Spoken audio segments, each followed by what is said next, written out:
I'm going to start with something that is not on your notes, but I need to bring us up to speed on it just a little bit. So in chapter 1, we talked about, just vaguely, they said that there's like these 4 tests for each worldview.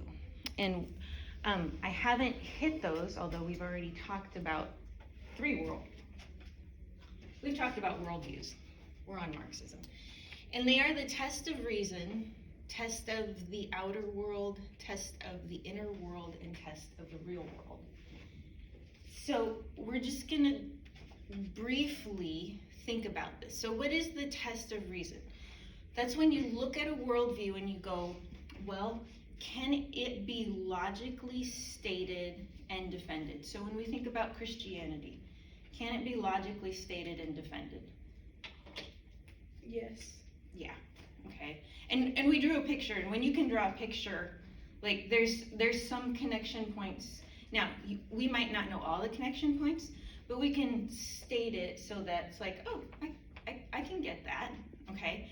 The test of the outer world is, how does it kind of look out there? Can we apply it? Now, this is a little bit different, because inner world is how does it address feelings and relationships, and real world is how has it been tested in the real world.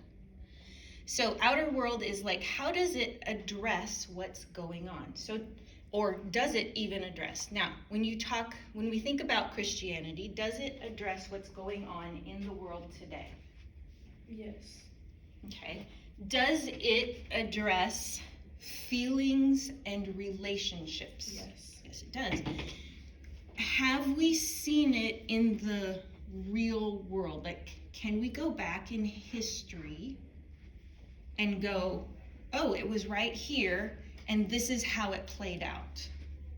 And the Bible does that. Like, that's a good portion of the Bible is, this is how Christianity was being worked out, and sometimes it wasn't the most popular thing. Okay, so Christianity does really well with all of these tests. Let's move on to Islam.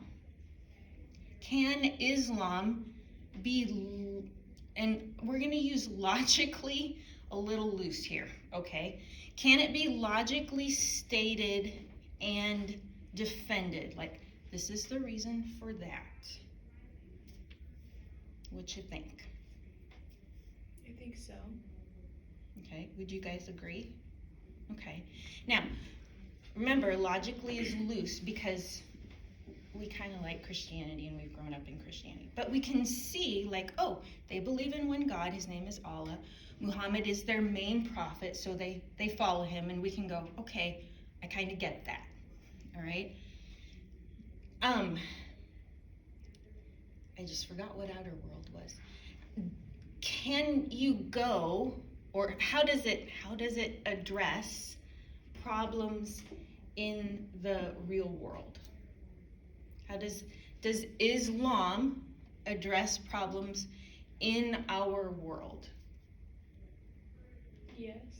It does. Do you remember how it does it?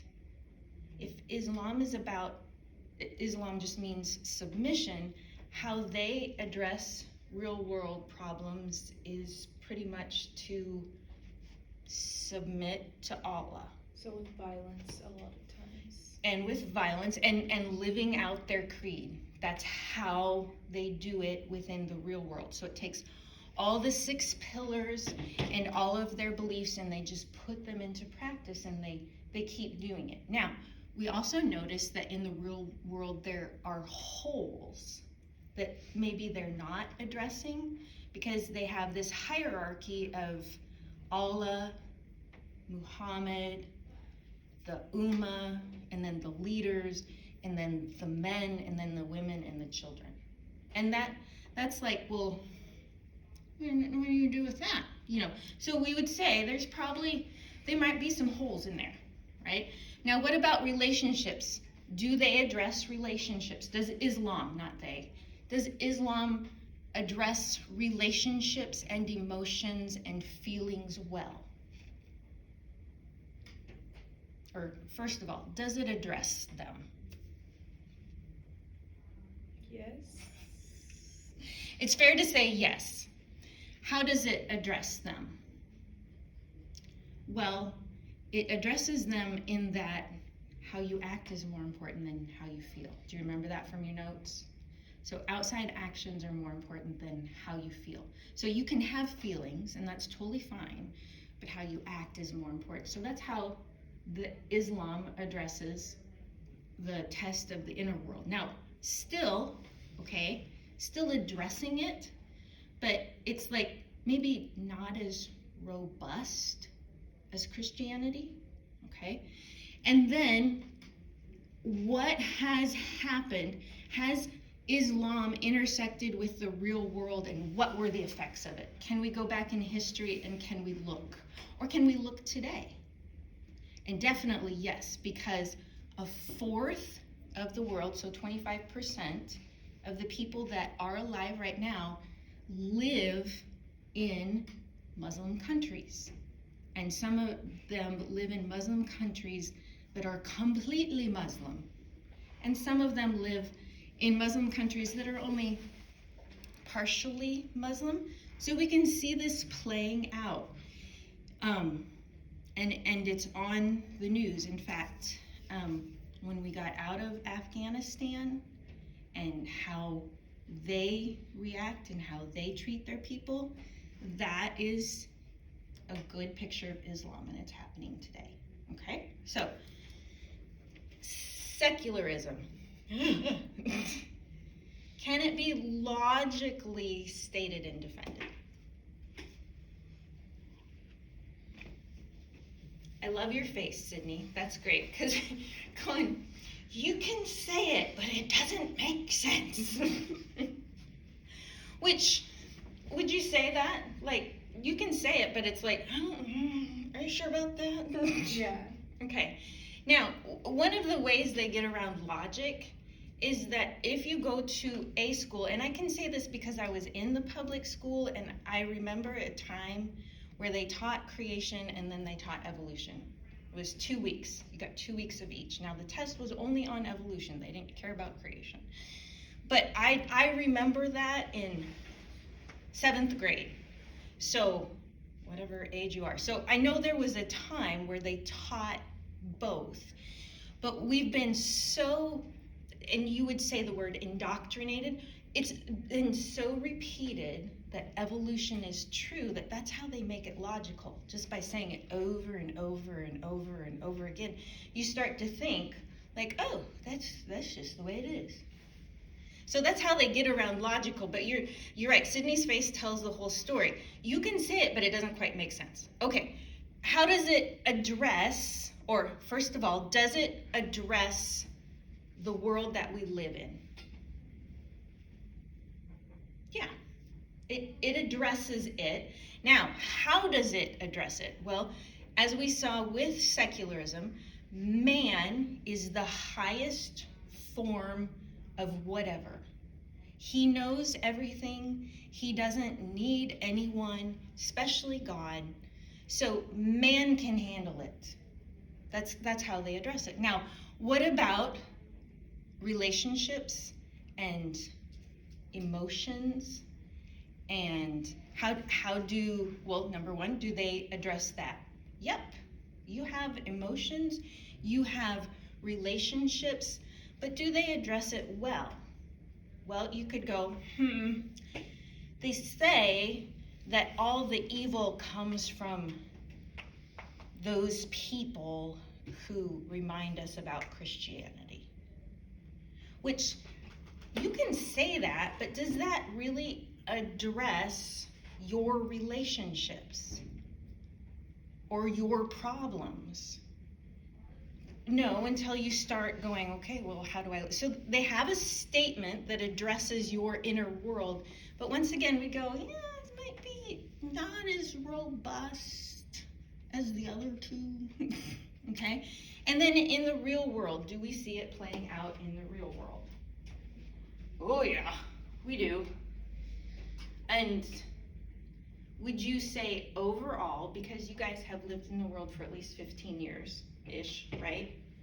Would you say that secularism in the world that you live in has been a positive overall or a negative? A negative. Okay, and that's kind of how we feel about it. Now, these are just the simple, this is not on your notes, and I'm sorry about that, I'm not trying to bore you to death. But I did want to go, okay, let's stop and remember that there are these tests, and whenever we come across any worldview, we do have to stop and talk about it and go, so, how does that stand up? Okay, today we are going to move on, because I'm not even going to throw Marxism in there yet. We're going to talk about Marxism. So, let's get to it. Marxism is the logical next step to secularism. So if you have secularism that is rampant, it makes total sense that Marxism would show up. So, what in the world is Marxism? This is not the flowery definition, this is the basic definition, and it should be written on your paper. It's an atheistic and materialistic worldview, we know those words, based on the ideas of Karl Marx. We had a Muhammad who was a real person. Now we have a guy named Karl Marx. It promotes the abolition of private property. Thank you.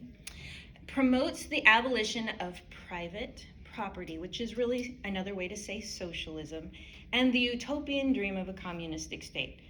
Now there's way too many syllables, and it's like, what does that mean? Okay, I'm so glad you asked, because let's break it down.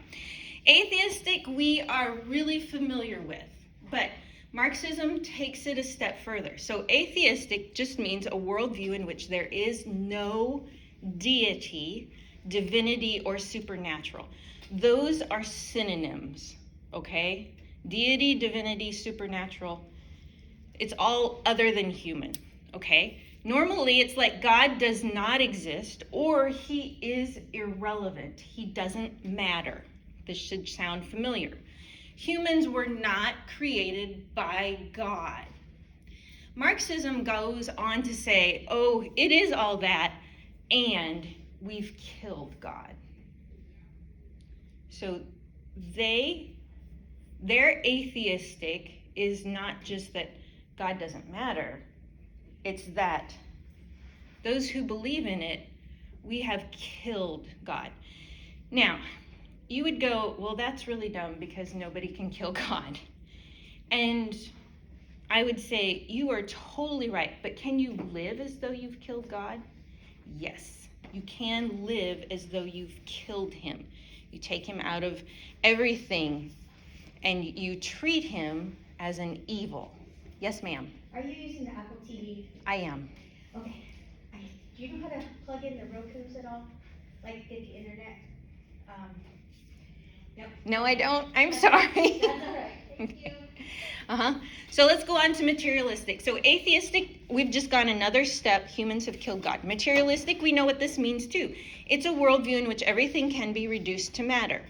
Everyone and everything is made of one substance, and it's just matter. Science is the key that unlocks. Marxism takes it a step further. It is the only key that unlocks. So remember, at the beginning, I said Marxism is the logical next step. So Marxists are going to be more, they're just taking a step past secularism, deeper, I guess is a good way to put it. And all of Marxism is based based on the ideas of Karl Marx, who was a man who happened to be 5'9". I am 5'9". He was no taller than me. That just kills me. And he had a really good friend named Frederick, because that's how they say it, instead of Friedrich, or Friedrich, you could say. Friedrich Engels. They worked together on this. Okay, so based on ideas of two guys. So obviously not divinity. Okay, so we got through that, okay? We're doing well. Now, we get to some of the, oh gosh, stuff. Promotes the abolition of private property, which is socialism. Okay, what does promote mean? These are just synonyms. I underlined the ones that really made sense in my head. If you like some of the other ones, that's cool. Promotes means it encourages, it furthers, it advances. I like that one because it's kind of like an army marching on. Assists, aids, or upgrades. That's what promotes means. Abolition, you also know this, we just don't use this word. Abolition is the ending, the stopping, or the terminating of something. Private property is anything a person owns, but the state does not. Now, I put public property up there because if we just look at where we live, whether it's in the country or in town, public property are things like roads, sidewalks, street signs, even the street lights. They own those, and so they take care of them. Private property is anything you own personally. Now, you may put that on public property to a certain extent. I can buy a tree so it's my personal property because I paid for it, and I can put it between the road and the sidewalk, which is really public property, and I can put it there. And it's fine because I paid for it and I did that. But the tree belongs to me, so I have to keep the tree up. I have to make sure that it doesn't interfere with drivers or street signs. But that's the idea of private property. Socialism, if you ever hear that Bernie Sanders is a socialist, or Ellen, what's her name? I can't remember her last name. She ran for president. Maybe it's not Ellen. I can see her in my head. I know who you're talking about. Elizabeth Thank Warren. you. That's it. Elizabeth Warren. Also a socialist. Socialism is an economic, so it's a money system based upon governmental or communal ownership of goods and services. So everything that's material, the government owns. That's what socialism is. So now we're going to go back and we're going to replace promotes the abolition of private property, which is socialism, and we're going to put our words in so that we can understand it. Because what the heck does that mean? It means Marxism advances the terminating or ending of people owning any material thing individually. But instead, the government or community owns every material thing. So hopefully that made it just a little bit more clear, but we need to stop for just a second and go, every material thing. Now obviously that tree that I bought and I put on public property, that's a thing. And we'd go, okay, I get it, that's a thing. What do Marxists believe? What are some of the things that are material? Your house. Obviously, yes, your house. And you can go over and you can touch it, so that really helps. What else is material to them? Clothes. Your car. Your car. Food. Your food. Money. Money. Now remember, they think that everything can be reduced to one substance, and it is matter. Animals. Animals. People. Yes. They believe that people is part of that every material thing because everything can be reduced to matter. That means that Rachel can be reduced to matter. And if we took all the moisture out of your body and dried up what's left, it would be matter, okay? If people are part of that, then Marxism believes that your children, you, should be owned. What else? What do you, and this is where you have to think a little bit outside. What is something that you have within your body that cannot be seen? Your soul. Your soul. What about your mind? Every material thing, your mind needs to be owned by the government. Your kids, you, your house, your car. In fact, you just kind of take the "your" off of everything. The government owns. Now, there might be a bit of a reflex. It's like, I think I'm gonna barf. Or, excuse me, that's my stuff. Which is good. I'm glad if you feel either of those ways, because that is way not the way God created. Okay? But that every material thing is very important to understand. Let's move on, because there's more. The utopian dream of a communistic state. So, what's a utopian dream? A utopian dream is an unrealistic reality. Okay? Another way to say it is like, it's the perfect world that's never going to happen. Okay? It is improved, so an unrealistic reality that is improved to perfection. Utopian dream is like impossible. But that's what Marxists are heading for. In the communistic state, this is a classless, so no classes, no rich people, no poor people, no middle class. Everybody's the same, which always sounds lovely. Classless and stateless. There's no Iowa or Missouri or New York. It's just all one big thing. And we can even say that instead of even countries, it's just all one big place, which always sounds good, okay? Classless, no classes, stateless, no boundaries. It's a society where all properties, remember every material thing, all property is commonly owned, and each person is paid according to abilities and needs. This is equity. Everybody gets the same. It is not equality. Equality is, I'm going to give Eden and Sydney and Rachel a bag full of groceries, and they're all the same bag full of groceries. Okay? And then you can go do whatever you want to with it. That's equality. Okay? You can make pizza if you want to, whatever.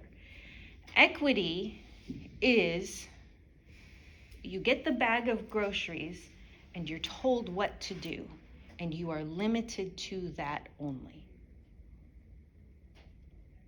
So, hopefully your mind is going, how do they do this? Because, and who would fall for such a stupid idea?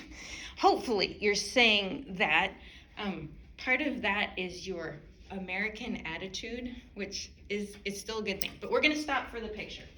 So, and hopefully, there should be a little bit of room on your paper, and I think you can get the picture on it. So, last time we talked, I want you always to remember that this is in light of Christianity. So when I just draw the cross on here, just remember your Christianity worldview, okay? And in there, we drew this mountain of science. This was from secularism, because Marxism is the next logical step. And we have our little guy on top who is yelling, who is God? I am man. And when he says who is God, it's not a question. it's a statement. So we got both of them. And we had our little mountain. Okay, Marxism. So what I'm going to do is I'm going to draw a road down the mountain. Because as secularists, we have this pinnacle of understandings like, hey, I'm man. I can do anything. So the next logical step is for that man who can do anything to come down the mountain. So we're going to put a little road, and my stick figures are always better, but I'm going to try and draw a car. All right? Or you can do it however you want to. I'm just going to put a little car over here. So my little car is when, and he's going to come because I'm really bad at drawing. The car has the little guy in it, right? And the car is entitled socialism. So that money system where the government owns everything, that starts to come down the mountain and travels, because at the bottom of the mountain there's this sign that says communism. You gotta make a bigger sign than what I did. Sorry. Communism. And it says it's that way. And it really doesn't matter which way you put it, okay? As long as the car is driving down the road. So socialism is driving down the road and it's on its way to communism. Now here's the kicker. Since it's a utopian dream, by the very definition of that, they're never gonna get there. Okay? It is the logical next step of secularism, so I use the secularist picture and I start adding things. The important things that I added: the little guy gets in a car because he has to go share it or implement it. Communism is out there to be grasped. Or a communistic state is out there to be grasped, and it all happens through our vehicle, which is socialism. I used to draw better pictures. I can draw a better picture with pencil. Markers are difficult, but I think you get the idea. All of this happens on science. Once again, we're atheistic and materialistic. The weird kind of part of this is that all of this worldview happens within a world that's created by God.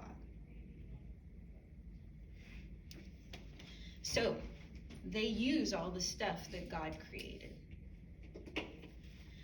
All right, let's go on and see if we can get more. Any questions about the picture? Okay. All right, we're going to start with the who and the how, but we're going to look at some pictures. This is obviously Karl Marx. Well, you didn't know that. That's Karl Marx. And that is Friedrich Engels, and that's both of those pictures are them later in life, okay? And as I said, Karl Marx was 5'9". Like, I'd never noticed that before. I always read about him and I go, what do I do with you, dude? You look short. He does. And obviously they lived during a time when beards were the thing. So there's a lot of facial hair. Like, it's not even, like, the Frederick guy, it's not even, like, home. But also, this was the time. So this was something that I didn't realize either. Back during this time, guys, we would call it the haircutting place, the salon. Guys went to the salon a lot to get their beards and their hair taken care of. Like, that was the thing. Women didn't. You didn't cut your hair. You just twisted it up or did, it was all home stuff. So whether or not they did, I don't know. Yeah. But it was just much more normal for a guy to go get his body taken care of, specifically the hair on his face, beard oils, and straight razors. And they try and bring that back now, and we go, what the heck? Because things have changed so much. My dad does it. He has a beard like this long. Mm-hmm. He takes care of that thing Yeah. more than he takes care of the rest of him. Like, okay. Yeah, it's like, this is my identity right here. Here I come. I know, my husband has a beard now, and it has gotten longer, and I find, well, okay, I used to cut his hair for years and years and years because I could do it, and finally I'm like, just please go. And so now it's like all the thing. Like, okay, whatever, it works. Anyway, let's talk about them as people, though. So Muhammad doesn't have the best track record, okay? Brought up with a lot of death, but just like he ends up not being a guy that you really want to emulate, okay? Karl Marx and Friedrich Engels were the same. Now, the weird part of it, though, is that they were highly intelligent, highly educated men. Friedrich Engels could speak roughly 10 to 20 languages. Karl Marx had a degree in law and philosophy and knew how to throw words around and get people to follow him. So they're smarter than I am, okay? They're smarter than us. So what are some things that I can tell you about Karl Marx and Friedrich Engels? Well, Friedrich Engels was from a very wealthy family. He fought in the military. At 17, he went to college, because that's kind of when they started going. And he, at the college, there were these... Wait, I have a question. Yes. What age did he serve in the military? Probably around between 17 and 23. So I know he started at college around 17. Well, you said he served in the military, and then you said college. Yeah. I don't know if a military came in between or if it came before, like you just go and you have because colleges were a little bit different then. Like military was you had to go serve. So I don't know how it happened, but both of those happened. Is that okay? Yeah. I should look into it more, but after a while I'm like, he did both. So, and that is admirable, military and college. And I think but while he was at college, there were some new ideas that were being proclaimed, and he just like really gravitated toward them. He's like, ooh. Yes. Now, what attracted him to them, I don't know.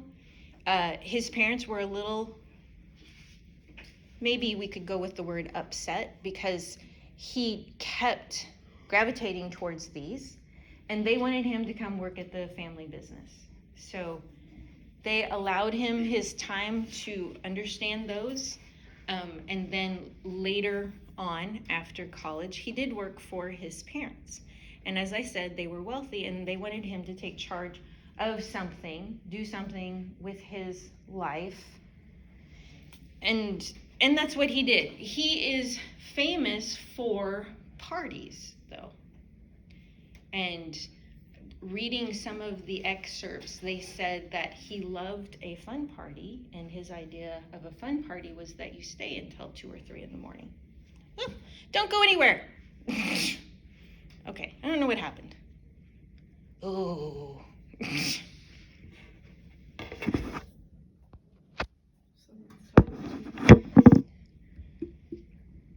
Okay. Well, just a second. Let's make you small. Come back here, my little friend. Think logically. Somehow it got pushed off. Let's see if we can get it back.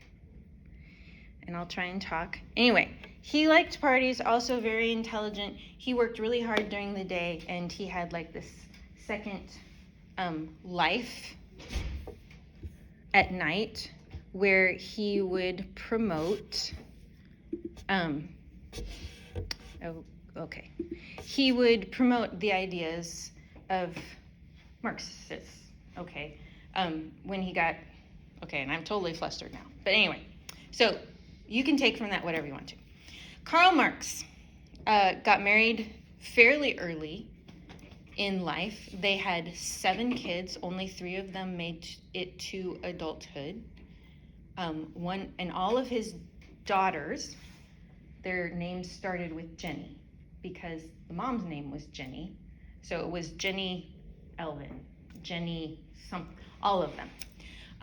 He loved his kids. They had a good time, lots of fun, but he was also a very sick man, and he was also a man who worked when he wanted to. Because he worked when he wanted to, oftentimes the family was without food. If heat was an option, they were without a way to get heat. And then he would go work, write an article, do something. And it always was a thinking job, like journalism or a pamphlet. It was never manual labor. They would bring some money in, and then they would just live lavishly off of that money and get whatever they wanted. And then they would find themselves once again. Sounds like my mom. Sounds without anything or any way to pay. And so there was this thing. Karl Marx, because of how he lived and because of how his family lived, it kind of makes sense that 4 of them did not make it to adulthood. It's hard to grow kids well when you're not providing things for them. And you guys know that too. Also, they say this is supposedly, but it's supposedly all over the place, okay? Their housekeeper, he also had a child with his housekeeper. And it was a little boy. And the stories that I read, I'm like, oh, okay, like that's been happening since the beginning of time. Let's not freak out about that. But at the same time, this little boy was only allowed to come in the back door in the servants' quarters.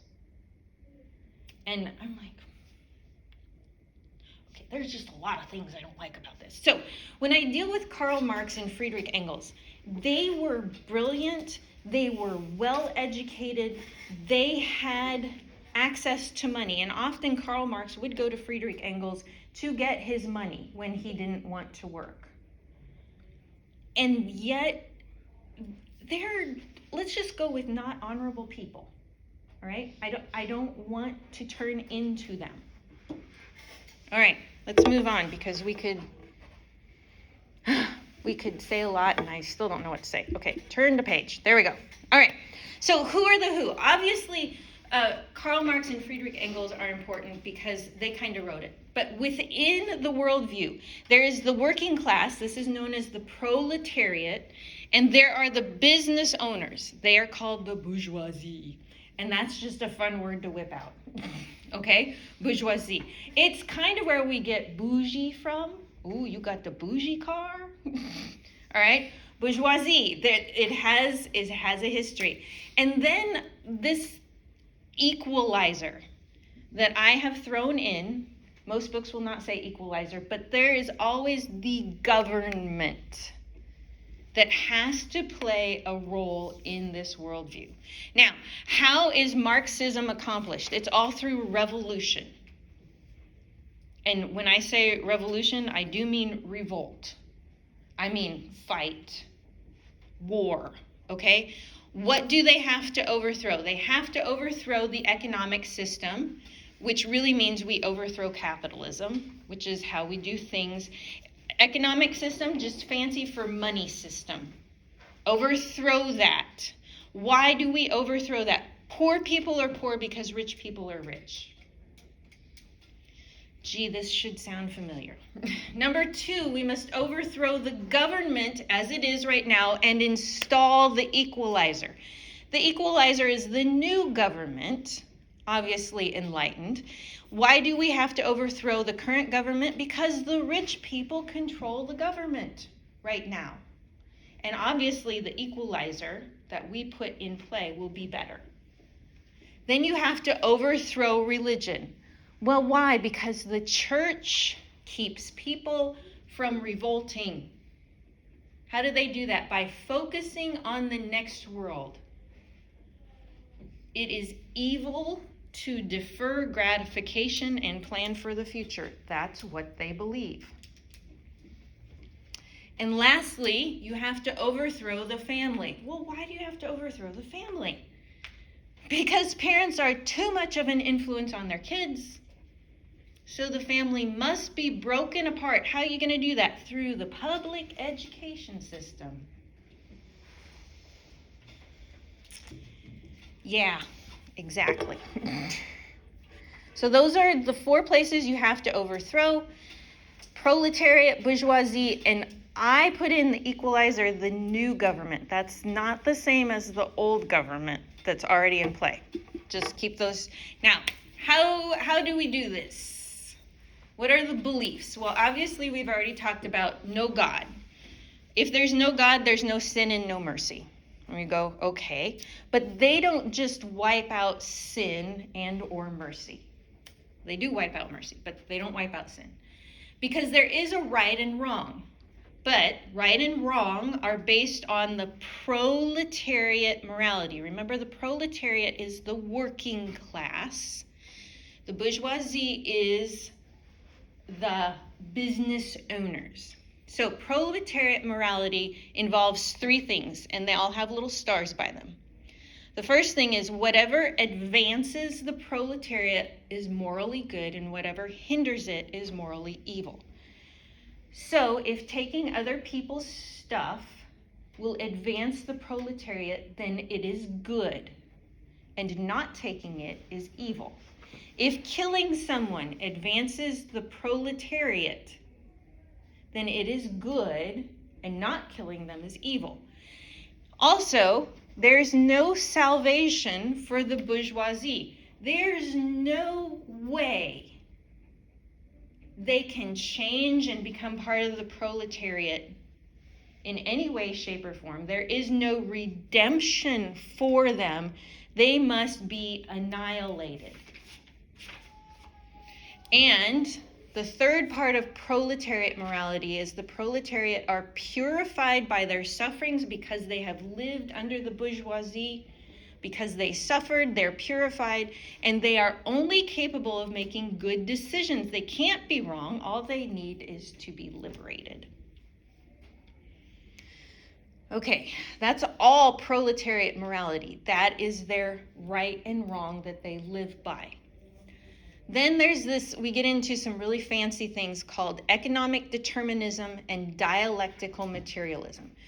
What you need to know about economic determinism is that money determines the entire course of human history. So if you go back all the way to the Bible, it is a story of about where's the money, who had the money, how did they rule when they had the money, and it's all about money and economics. Dialectical materialism is that the material world advances through struggle. Remember, this is a worldview on revolting. So there has to be a struggle. What's the struggle?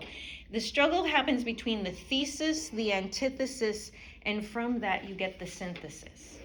Now, I will explain that a little bit more, but you don't need to worry. You just need to remember that dialectical materialism is about struggle. The material world advances through it. There are some sacred writings that they live by. Origin of the Species is one. That's by Darwin. Communist Manifesto. Marx and Engels wrote that. And then there's these authors. They wrote Empire, Multitude, and Commonwealth. This is by Hart and Negri. There's a lovely story that goes with that as well, but it would kind of make you like, really? Anyway, you can find those books at your public library. The guy wrote them while he was in prison. I don't know what else to say. It's like, this is Marxism. Plus all of the secularist books. Now, woohoo, okay. So, some questions before you leave, because we do have time. Woohoo! What are you noticing about Karl Marx and Friedrich Engels, or what are you noticing about Marxism? Stapler or paper hole punch? Cool. No, that's okay. Sometimes I can pay attention. What are you guys noticing after hearing this? And remember, I'm kind of just spewing information at you, and my goal is not to scare you, but there are people in China live under this. Anything called communist lives under Marxist rule. North Korea lives under this, and I might send you a video to watch of somebody who snuck in, and all they did is just kind of wore a camera hidden and walked around just like a normal person and asked people questions. It's just interesting because we don't live this way, but we are influenced by these beliefs because of all the things. We have dead people, and what they believe is living past them. Okay, but anyway, enough of me. Sorry. What are you noticing, either about Marxism or Karl Marx and Friedrich Engels? It kind of feels like they don't want to have to rely on something and follow the rules of something, so they're kind of wanting to be independent and think they can do it all by themselves. Mm-hmm. And they're at the top. Yeah, I can do that. But yet not having structure. Right. Yeah. Nobody plays by my rules. I play by my rules. It seems like really dumb because, like, the whole I don't. idea, because the Frederick guy is literally like would be considered a bourgeoisie or whatever, Mm-hmm. and I don't think he would like it if all of his money was taken away. Right. And I don't know. It's just like This. even like the people who wrote it, it's like they were not living their own. They never worked like manual labor. They never worked. Yeah. They never lived their own truth, I guess. Like they never Mm-hmm. actually lived out their own worldview, which is really strange. Yeah. Oftentimes, this worldview is called the worldview of envy because Karl Marx wanted what other people had. And I did not tell you that he was thrown out of 4 countries. And didn't he like refuse to like shower and Yeah, like, all this and stuff? bathe but he was literally he lived in 3 places that I can remember. France, Germany, London. And he would get thrown out of the town and they would say, you can't come back. And so he would go someplace else. And the same thing would happen until he got to London. He lived the longest in London, but he caused such an uproar. They said, no way, dude. Okay, you can't do this. And yeah, it is this way, which is, and yet, people gravitate towards it. The whole country of Russia gravitated towards this. And you go, why on earth did they gravitate towards this? They were in such dire consequences. People had no food, they had no education, and they wanted to be saved quickly. And Lenin and Stalin came in and they said, we can do that, and this is how they do that. And Marxism has killed more people than all of our wars and skirmishes put together. So, I'm sorry, talk too long. We could go on and on. You may leave. Thank you so much. Thank you. Have a great day. You too.